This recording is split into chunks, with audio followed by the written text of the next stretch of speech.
Alright, this one was taken directly off your test from chapter 8. Not directly, I guess, but the thing that we're trying to do here is reinforce. So this is a rectangle. We know that this is 90 degrees. It has to be because we're dealing with a rectangle. And then we know that because of the 180 degrees inside of a rectangle, that has to be 60. So we're tricking you here. Sorry about this, but we're making sure, it's not really a trick, we're just verifying that you realize that this is not the short leg. Even though it looks like the short leg, this is not the short leg. This is the long leg. And how do I know it's the long leg? Well, it's because we are opposite 60 degrees. So this is actually the short leg up here because we're opposite 30 degrees.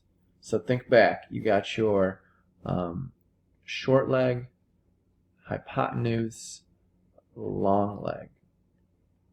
To go from your short leg to your hypotenuse, you're multiplying by 2. Working backwards, you're dividing by 2. So recall, look back in your notes. How do I go from a short leg to a long leg and a long leg to a short leg? And then lastly, we're looking for the area. So you might have forgotten how to find area. Maybe you found the perimeter accidentally. Area is going to equal base times height, because this is a rectangle and we know that the base and the height are perpendicular. Hey, great job. Try it again. Finish it up. Peace.